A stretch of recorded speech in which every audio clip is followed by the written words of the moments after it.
ভারতের মেঘালয় চেরাপুঞ্জিতে ভারী বৃষ্টিপাতে আগাম বন্যার পূর্বাভাস থাকায় ফসল ডুবির শঙ্কা নিয়ে ধান কাটতে শুরু করেছেন সুনামগঞ্জের বিভিন্ন হাওরের কৃষক। তবে বেশিরভাগ ফসল কাঁচা থাকায় এর সুরক্ষা নিয়ে মহা দুশ্চিন্তায় আছেন তারা।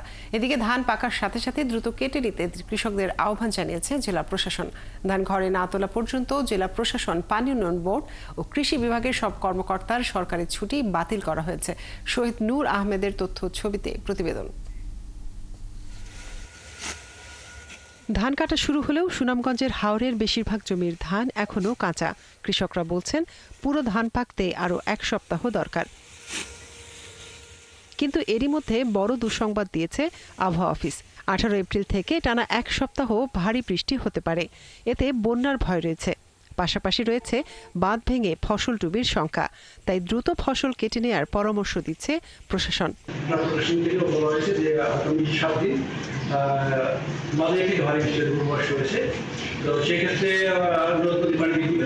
দ্রুততম সময়ে পাকা ধান যেন তারা কেটে নেয়, মানে 2 দিন পরে কাটবো, একটু মানে একটু পাইকে নেই, এই ধরনের সময় যেন 80 থেকে 90% এর মধ্যে থাকলে যেন আমরা কেটে ফেলে। এদিকে বন্যার পূর্বাভাসে বড় ফসল রক্ষা নিয়ে দুশ্চিন্তায় জেলার বিভিন্ন হাওরের কয়েক লাখ কৃষক। কিছু কিছু ধান সরকার যেটা সৌরবীজ যে ধান দিছিল ওই ধানটা মোটামুটি ফাঁকছে, আমরা খাতে তুলে যাম। আর বাদ বাকি ধান, বড় ধান এগুলা সপ্তাহ দিন যাইব।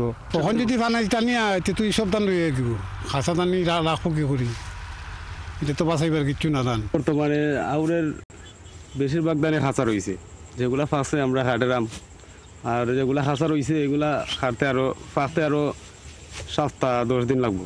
আবহাওয়া অনুকূলে থাকলে এবার বোরো ধানের বাম্পার ফলনের আশা করছে কৃষি বিভাগ। ধান কাটতে সরকারিভাবে মেশিন বরাদ্দ দেওয়ার কথা জানান কৃষি কর্মকর্তা। ইতিমধ্যে আমাদের 720টি কম্বাইন্ড হারভেস্টারের মধ্যে ইতিমধ্যে 150টি কম্বাইন্ড হারভেস্টার বিভিন্নভাবে ধান প্রস্তুত করছে এবং আশানুরূপ ভালো ফল হবে আমরা মনে করছি, কারণ আমাদের মাঠগুলোতে তেমন পোকামাকড় নেই এবং রোগ বালাই নেই। সুনামগঞ্জের হাওরে এবছর 2,23,502 হেক্টর জমিতে বোরো ধানের আবাদ করা হয়েছে। মনিরা কাজরি, 71। প্রতিবেদনে যেমনটি দেখছিলাম, ভারী বৃষ্টিপাতের পূর্বাভাসে ফসল রক্ষা নিয়ে শঙ্কায় আছেন সুনামগঞ্জের কৃষক। এ বিষয়ে আরো বিস্তারিত জানবো আমরা। যুক্ত হচ্ছেন সহকর্মী শহীদ নূর আহমেদ।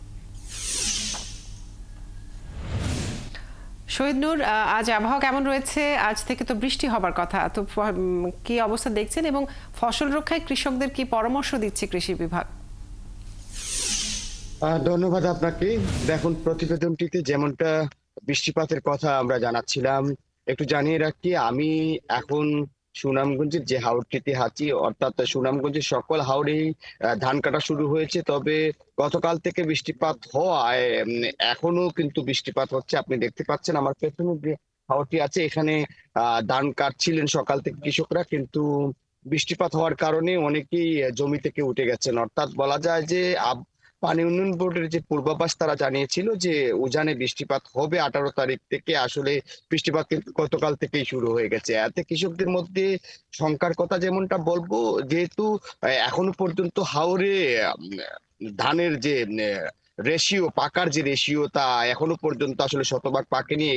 এই কারণে কাঁচা ধান নিয়ে কৃষকদের মধ্যে একটি শঙ্কা রয়েছে। যদি উজানে পানি নদ নদীতে আসে তাহলে বেড়িবাঁধ ভেঙে আসলে হাওরে পানি প্রবেশ করতে পারে। এই ক্ষেত্রে আসলে কৃষকরা কাঁচা ধান নিয়ে শঙ্কার মধ্যে রয়েছেন। আমরা আসলে খবর নিয়েছিলাম যে বিভিন্ন হাওরে যে আগাম জাতের ধান কাটা শুরু হয়েছে সেগুলো কৃষকরা কাটছেন। তবে বৃষ্টিপাত থাকার কারণে আসলে বজ্রপাত এবং বৃষ্টিপাতের কারণে কৃষকরা হাওরে বের হতে পারছেন না এবং যারা ধান কাটতে চাচ্ছেন তারাও কিন্তু আসলে কাটতে প্রতিবন্ধকতা হচ্ছে। আমি যদি জানাই আপনাকে, হাওরের ধান যাতে কাটা হয় দ্রুত সময়ে, পাকা ধান কাটতে জেলা প্রশাসনের পক্ষ থেকে মাইকিং করা হচ্ছে এবং জেলা প্রশাসক ডক্টর মোহাম্মদ ইলিয়াস মিয়া তিনি আনুষ্ঠানিকভাবে আসলে বিবৃতি দিয়েছেন যাতে দ্রুত সময়ে কৃষকরা ধান কাটতে পারেন। এছাড়াও পানি উন্নয়ন বোর্ড থেকেও আসলে এই বন্যার পূর্বাভাসের শঙ্কার কথা জানিয়েছেন।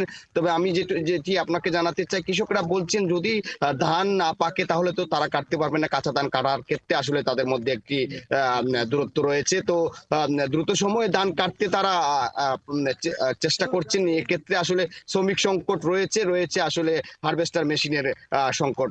যদিও কৃষি বিভাগ থেকে বলা হচ্ছে কৃষকদেরকে ধান কাটার ক্ষেত্রে সরকারিভাবে হারভেস্টার বরাদ্দ দেওয়া হচ্ছে, প্রায় 700-র অধিক হারভেস্টার এখন হাওরে ধান কাটছে। তো যেটি আসলে শঙ্কার কথা, যদি এইভাবে লাগাতার বৃষ্টিপাত হয় তাহলে কৃষকরা ধান কাটতে পারবেন না। এক্ষেত্রে জলাবদ্ধতা যেমন দেখা দিবে এবং যে নদীর থেকে উজানের পানি আসবে, এতে বাঁধ ভাঙার একটা শঙ্কা থাকবে। এই দুটানার মধ্যেই কৃষকরা রয়েছেন। সুনামগঞ্জে এবার যে 2,23,502 হেক্টর জমিতে ধান চাষাবাদ হয়েছে, কৃষি বিভাগ বলছে সেটি আসলে যদি কাটা যায় তাহলে বাম্পার ফলন হবে। কাজরি শহীদ নূর, আপনাকে অনেক ধন্যবাদ যুক্ত থাকার জন্য। দর্শক, সুনামগঞ্জের আবহাওয়া পরিস্থিতি এবং ফসল রক্ষা নিয়ে নানা উপায় বলছিলেন আমাদের সহকর্মী।